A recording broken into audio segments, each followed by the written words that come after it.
more fomenko stuff. But first, look at this. I have no idea.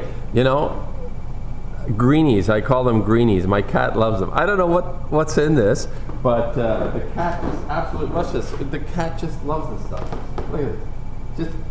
She ate. She's full, but she just totally loves this stuff. I have no idea. Look, what do you got?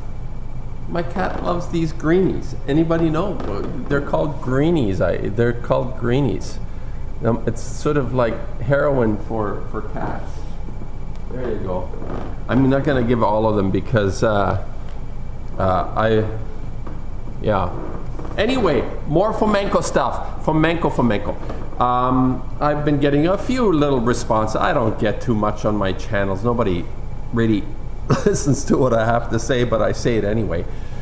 A few comments that I got about fomenko being a charlatan, basically idea.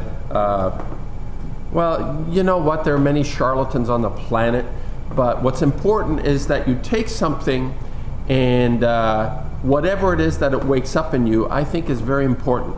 So when you actually you know, you may look outside, and as an artist I look at colors, and I love colors, and you know, sometimes you see colors where there are none. I used to live in a desert environment, and you'd have like one flower in a mountain of gray looking, you know, kind of volcanic, kind of really bland, the Spanish desert. They're very dry, and you'd have this flower, and it would just stick out. It would have either a blue or a pink or some sort of a red value of some kind, and it would just explode. An entire, you know, square mile would be like filled with this one color. It was just gorgeous. And anyway, it may be that I'm not sure if fomenko is a flower in the desert, but here's another thing that I came across, and if it's true what he said, that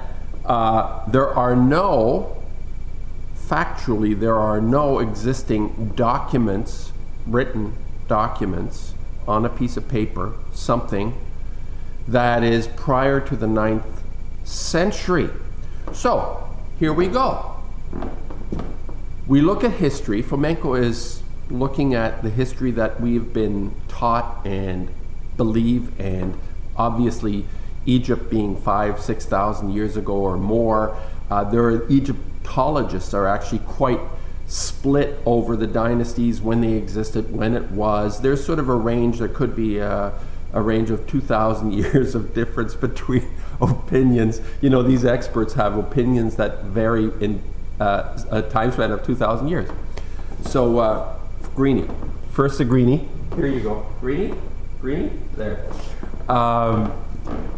Now, if there are no documents prior to the 9th century, and then obviously it's got to be like a word of mouth thing, because like we're people and blah, blah, blah, blah, blah, blah, blah, blah, we're talking all over the place. And, you know, I say something to my buddy, and, you know, a few weeks later it comes back to me. It's completely different. It's not what I said. And, you know, I'm in the shitter. It's like I'm being, you know, harassed, and, you know, person calls me up and says, "What the hell are you talking about?" And I said, "I never said that."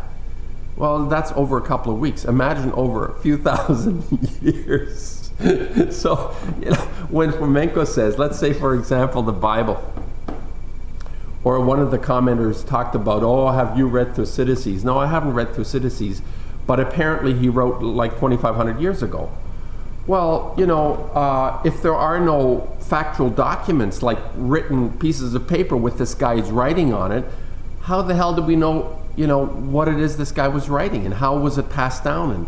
And you know, considering the fact that verbal stuff gets all, you know, mangled jangled, and who the hell all of a sudden decided to publish this thing? You know, oh, we've got paper and we've got printing presses, or however they're used. So my thing is not as being a historian. I don't want to get into a historical argument. I'm looking at this practically speaking. If there is no factual record of something and somebody tells me this is what it is, well, why the hell should anybody believe that? That's what I'm saying. And Fomenko is doing a very analytic dissertation here. He's very complete. He's very, very well resourced.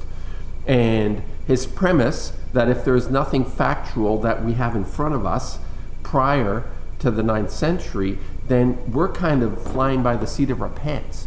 And all he's saying is, well, look at the possibility that whoever decided to make these dates on Rome, on Greece, on Egypt, on bloody well anything without somebody saying this is like 1954 and I'm writing this, or me coming on and you have a date at the bottom. So there is some kind of like real thing that I did this at this time with my cat feeding our greenies, and this is what I'm saying. This is fabulous. It's like finally somebody's come out of the woodwork and said, let's forget about this bullshit. Let's look at this in a real way and begin. Let's begin right now. That's what I'm excited about, is to be able to begin right now with all this baggage, you know, the stuff from the past. Like we're walking around like, you know, Quasimodo with all this weight on us. You know, we'll forget about it. Take the good things. Always take the good things. But all this sort of built up history that we're loaded down with. I mean, this is why I paint. This is why I'm an artist. Yes, one of the guys said, you know, please stick to art. Exactly. It's my expertise, and after 40 years of doing it, I know what the hell I'm doing. So, and there are other people that are doing it in a way that's absolutely perfect and beautiful and wonderful. But as far as my expertise, what I've understood comes through the experience of having made this work that I make. And I am I guess I'm an authority on my own work. But I think it also begins to overlap because it becomes more universal. Our expertise begins to branch out, and even just in terms of the rationale I'm attempting to present when I make this is to take an idea that is really stimulating.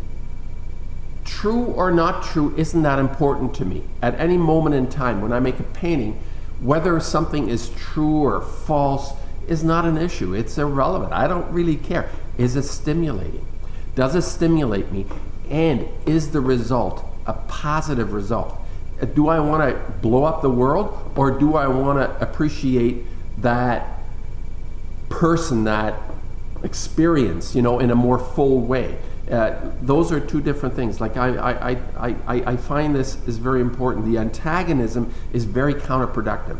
So, you know, if somebody disagrees with anyone, bring something to the table that's meaningful rather than this pathetic antagonism. It's bullshit. It's stupid. It's like, it's a waste of time. So anyway, that 9th century of the Common Era is the last document apparently. Now I'm trusting Fomenko because, you know, you look at his bibliography, there is a lot of material that he has researched. So I'm going to believe him on this. And if somebody says, oh, have you read Thucydides, or have you studied this yourself? Are you reading history? Well, you know, we got to have a little faith sometimes. And if somebody sounds like they're hitting on something, you gotta move with it. You gotta go along with it and begin to read maybe a little in between the lines. Give your expertise. Give your expertise to the thing that's coming at you. Use your own particular genius, whatever it is you have, to fulfill and augment and complete the thing that you're looking at. Oh, another greenie first. There you go. The end.